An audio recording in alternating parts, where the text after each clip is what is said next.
So this month, we're looking at a variety of ways that we nurture beauty. And today, how we nurture beauty in ourselves, and particularly as it relates to our bodies.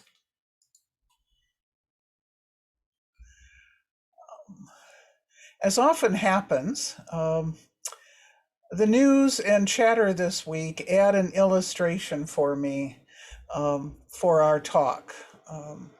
Jordan Peterson, who is a YouTube pundit and author whose conservative and misogynistic views um, are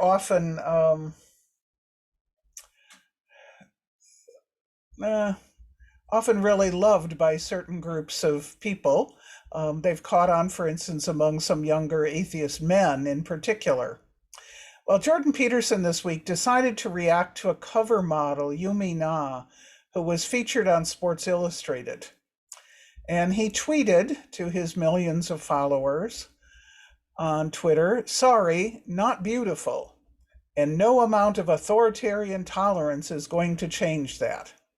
Well, never mind that authoritarian tolerance is kind of a contradiction in terms.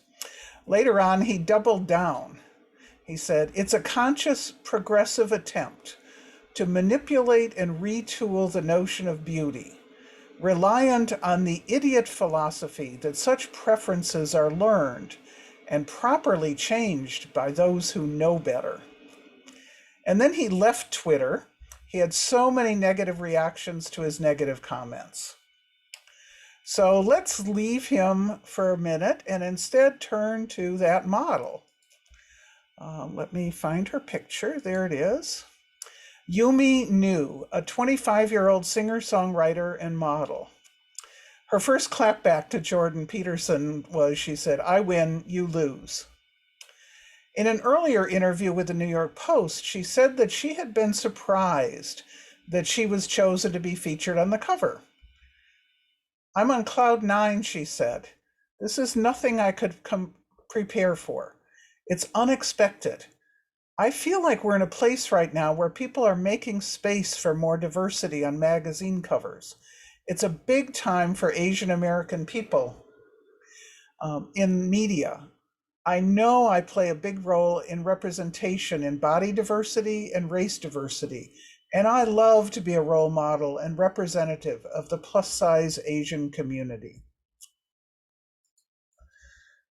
Well, the truth is that we still live in a world where the hurtful comments of someone like a Jordan Peterson, with millions of worshipful listeners, actually do make a difference.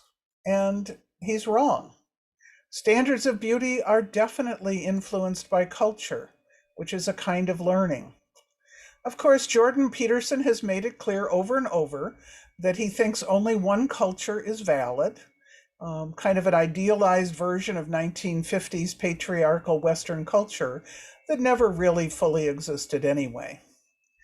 It's not a new idea that beauty is in the eye of the beholder. A version of that saying first appears some 2,400 years ago in ancient Greece. When Rubens was painting beautiful women, they were all what is today called plus-sized. The standard of beauty took into account the times. Plus-sized comedian Dawn French once said she was born into the wrong time. She said, "If I had been around when Rubens was painting, I would have been revered as a fabulous model. Kate Moss? Well, she would have been the paintbrush." Well, oof. That one also hurts for me.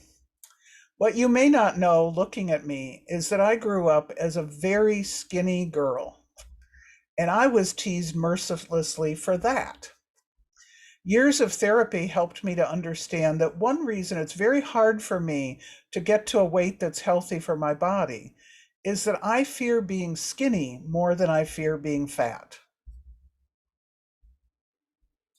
One way that beauty standards are relational is that they are enforced by the crowd, by what is acceptable to others. Jordan Peterson thinks he's talking about natural standards, But what he's really doing is trying to shape people's ideas of what is beautiful by claiming that he knows some objective standards, that they are built into our nature, and that anyone differing from him should change their ideas. Yes, he preaches unchanging ideas about beauty, even as he tries to shape them. Yet notice he didn't say, I don't find her beautiful, or she wasn't beautiful to me. He says, not beautiful, trying to use an authoritarian command structure of language to shape what people think. Well, I'm not usually a fan of Sports Illustrated covers. I find them to be objectifying of women.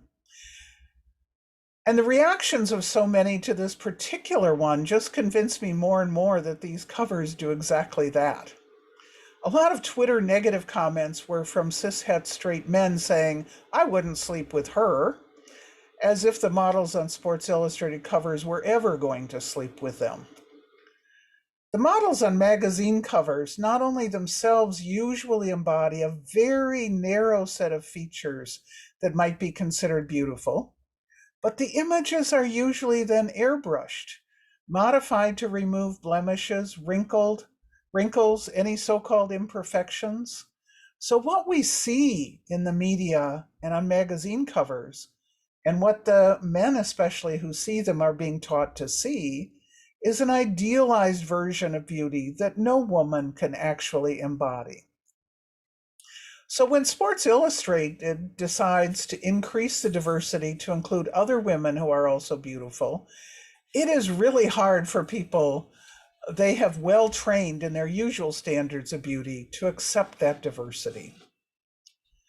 Well, early in my time in ministry, in doing pastoral counseling, especially with couples getting married, I was often surprised, I admit, and then embarrassed at my own surprise,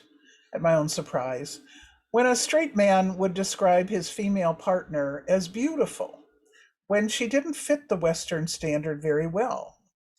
I had, without thinking, judged her as rather plain looking. But what I learned from that, beyond my own capacity to take in beauty standards even if I disagreed with them, was that love itself can define what is beautiful. We tend to rate our own partners as better looking than they rate themselves or than society rates them. Beauty is relational. If Jordan Peterson really believes that beauty standards somehow have a biological, natural basis, he has just not kept up with the science and reason he pretends he follows. It is natural for each culture in each time and place to have some standards of beauty. And there is one area where there seems to be a standard through the human race: facial proportions. We tend to prefer symmetrical, evenly balanced features. But beyond this, the idea that beauty is somehow a built in objective standard ingrained into our brains is just ignorant of the facts. But then I've learned that reason and logic and evidence rarely effectively counter ideas like what people find as beautiful that are tied to emotions. I have been surprised over the last decades to read about how what seems like a simple objective reality, color, is also influenced by culture. And I'm not just talking about that significant minority of people who we call colorblind, who don't have certain physical structures to sense certain colors. I'm also not talking about how as we age, we tend to have less ability to differentiate, especially among the blues and greens. The wavelength of light that is reflected to our eyes is objective, but even among those who are able to sense that wavelength, our perceptions differ. And what influences that? Language. Color names are categories, and people perceive what colors are the same or different by what categories their language gives them to use. English-speaking people will group colors differently than people who have other native languages. Our color perception is partly relational. How we judge color depends on what we have learned. So why wouldn't beauty be the same? How we judge beauty depends on what we've learned. Beauty is a relational concept. The vast majority of us do not fit an idealized Western patriarchal concept of what is beautiful in either a man or a woman. But women in our culture are more likely to be judged by beauty. Beauty is more associated by our Western culture with women than with men. How idealized is the standard? One measure is how much people spend trying to change themselves to look like the standard. The global cosmetics market is about $400 billion a year. Money spent trying to change how we look to fit more the definition we each have intaken about what is beauty. Zoom even has a feature where you can add lipstick to your image so you don't have to remember to wear it, and so it doesn't wear off.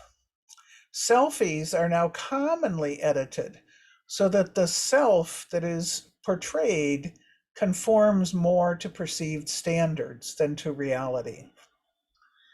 In today's America, about 46% of elementary aged kids say they want to be on a diet because they're unhappy about their size.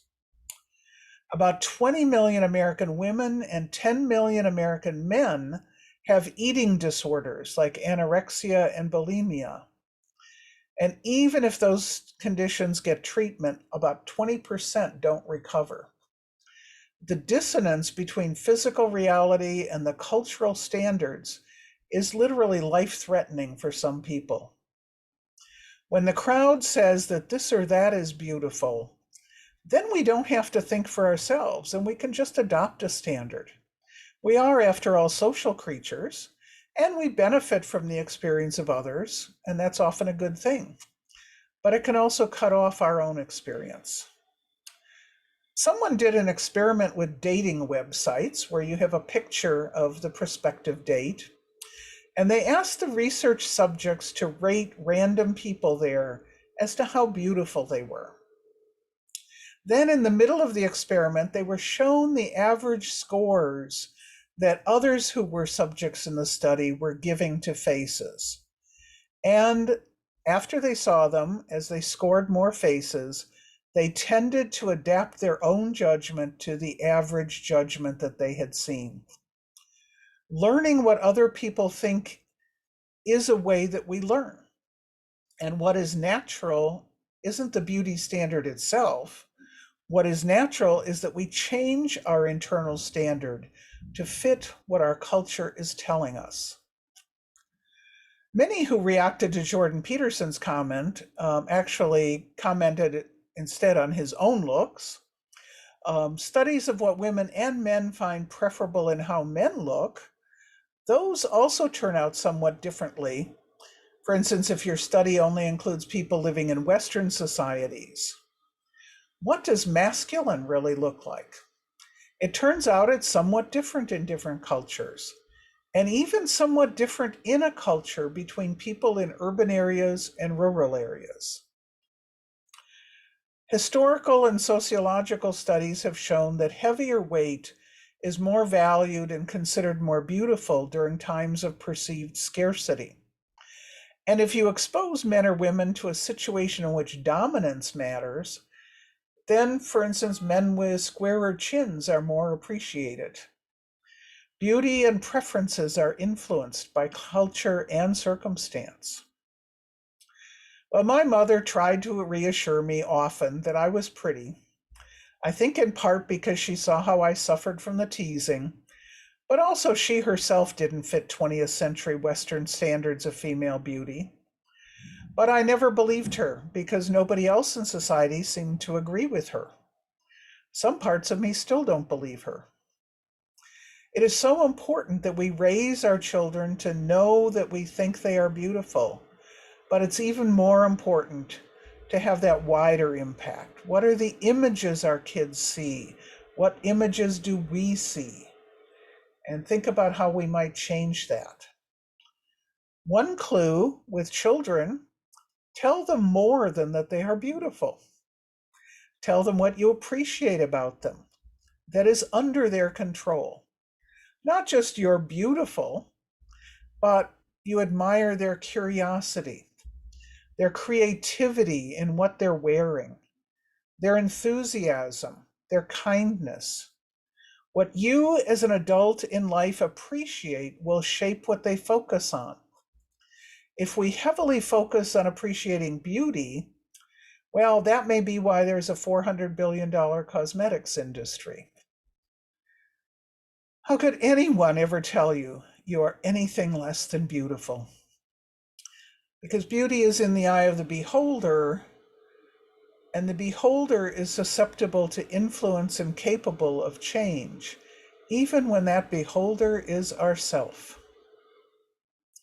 Casey Slack, who is going to be the new leader in our Washington, D.C. sister society starting this summer, wrote this reflection, one in stark contrast to the ill-informed and mean-spirited comments of Peterson, and perhaps especially important to hear to offset them.